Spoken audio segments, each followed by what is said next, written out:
नरेंद्र पटेल जी, प्रभारी समय सिंह जी, चौधरी जाकिर हुसैन जी, चौधरी नसीम अहमद जी, चौधरी जान मोहम्मद, जिला प्रधान आज़ाद मोहम्मद जी, जाहिद हुसैन जी, चौधरी बनीराम मंगला जी, आलम मुंडल जी, मनीष जैन जी, औरंगजेब जी, खुर्शीद राजा काजी, हबीब हवान नगर जी, सभी सरपंच साहिबान, सभी मेंबरान जिला परिषद, अर्जुन देव चावला जी, सुरेंद्र सिंह पिंटू जी, सुरेंद्र आलदूका जी, असद आश मोहम्मद जी और घासेड़ा से आई महिला अध्यक्ष गोल्डी जी, सम्मानित मंच, और भाई कोई रह गया हो तो बुरा मत मानियो। आज मैं इलेक्शन के अंदर आपके बीच के अंदर उपस्थित हुआ हूं, और इलेक्शन के अंदर दो पहलू होते हैं, एक तो लड़ने वाला होता है और एक लड़ाने वाले होते हैं।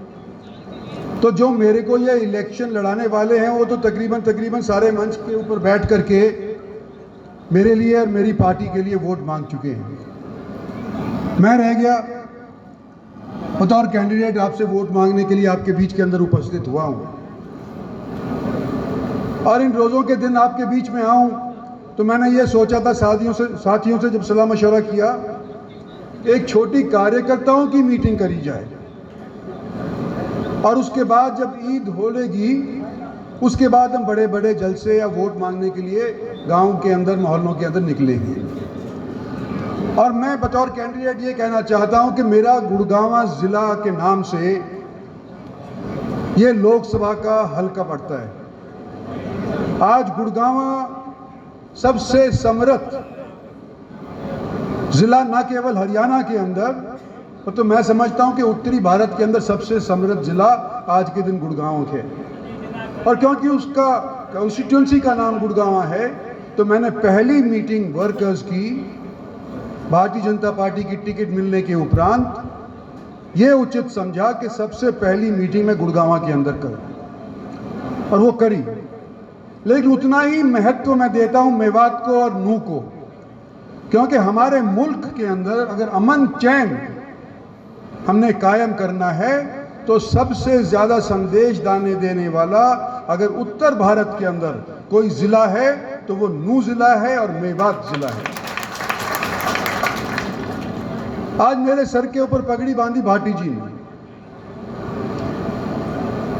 और मैं ये मानता हूं कि जब मेरे को उन्होंने कहा कि सबकी तरफ से ये पगड़ी और ये इज्जत तुम्हारे को दी जा रही है, तो आप लोगों से सलाह मशवरा करके ही ये कहा होगा, और नहीं कही होगी तो मैं उनकी तरफ से कहना चाहता हूं कि ये जो पगड़ी इज्जत की आप लोगों ने मेरे सर के ऊपर बांधी है, सब बिरादरी, सब मजहब की तरफ से आज के दिन के ऊपर मेरे सर के ऊपर है। क्या ये मंजूर है आप सभी को? हरियाणा का शेर, बब्बर शेर। शुक्रिया साथियों। हरियाणा के अंदर 10 साल भारतीय जनता पार्टी की सरकार रही,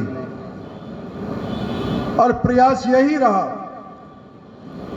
कि हरियाणा के हर जिले को बराबर के हिस्से के ऊपर सरकारी संसाधन को बांट करके दिया जाए।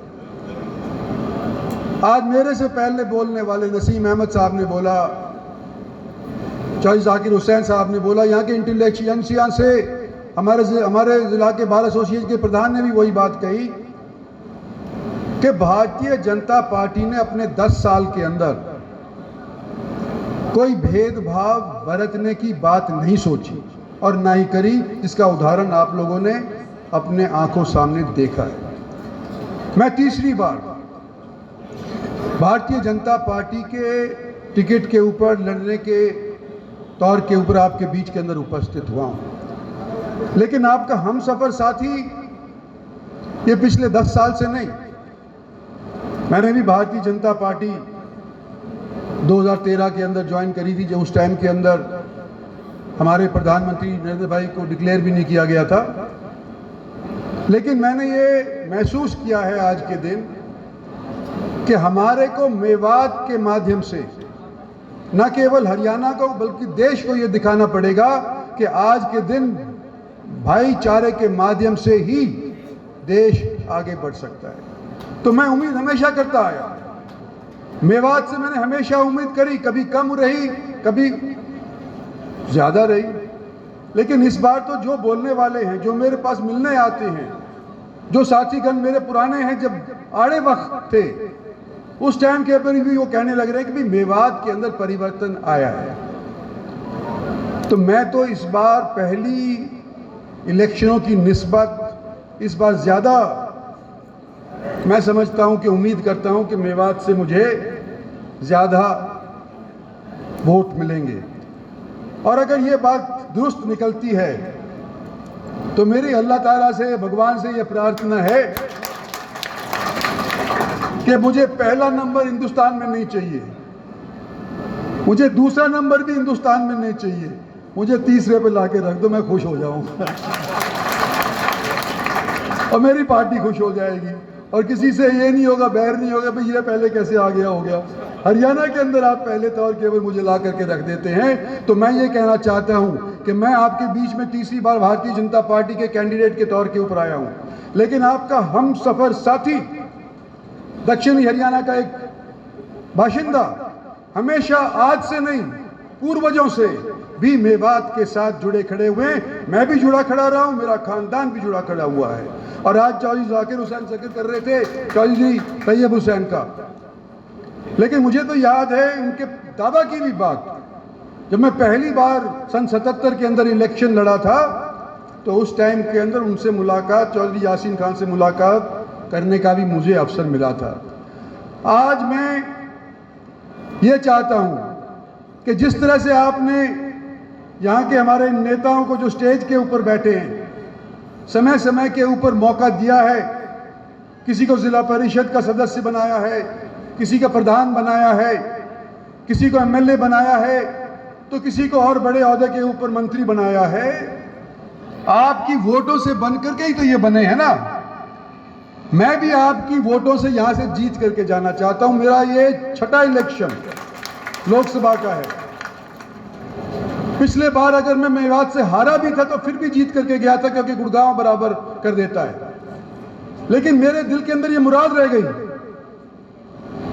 और ये खलिश मेरे दिल के अंदर जब तक रहेगी जब तक मेवात से मैं जीत करके नहीं निकलूंगा।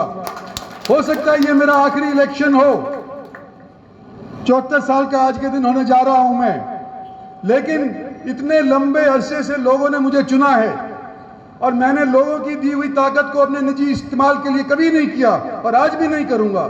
लेकिन एक मेरी ये जो मुराद है कि जब मेवात को मैंने अपनाया है, मेवात के लिए मैंने फर्क नहीं देखा, चाहे वो रेवाड़ी और गुड़गांव और मेवात हो, चाहे महेंद्रगढ़ हो, चाहे हरियाणा का कोई और क्षेत्र हो, मैंने कोई फर्क अपनी नजरों के अंदर मेवात के प्रति नहीं रखा है। तो इस बार मैं ये दिल से उम्मीद कर रहा हूं कि जिस तरह से आपने मुझे आश्वस्त कराया है, जिस तरह से आपके नेताओं ने मुझे आश्वस्त कराया है कि इस बार मेवात भी मुझे निराश नहीं करेगा और मुझे यहां से जिता करके भेजेगा, ये मेरी प्रार्थना है, ये मेरी प्रार्थना है। और क्योंकि नमाज का टाइम हो गया, ज्यादा समय मैं लेना नहीं चाहता। आज तो केवल वर्कर्स मीटिंग है। कहते हैं कि लड़ती है फौज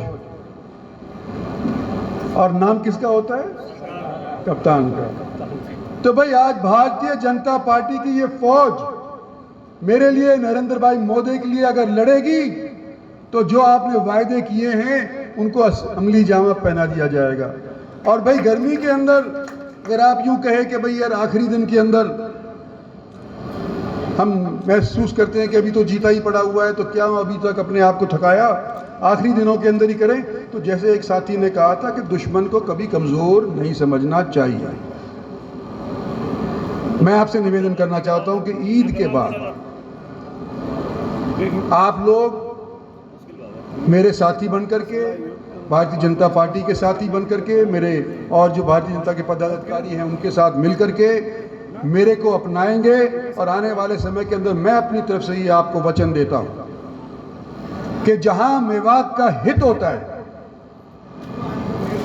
किसी भी सूरत के अंदर इंद्रजीत सिंह की जुबान के अंदर ताकत हो तो आपके साथ बेईमानी, आपके साथ किसी तरह का भेदभाव किसी भी हालत के अंदर नहीं होने दूंगा। ये मेरी तरफ से आपको यकीन दिलाना चाहता हूं। इन्हीं शब्दों के साथ आज आपसे विदा लेता चाहता हूं। आने वाले समय के अंदर फिर आपसे मुलाकात करेंगे और आने वाले समय के अंदर फिर से आपसे बैठ करके तफसील से बात करेंगे। धन्यवाद और जय हिंद।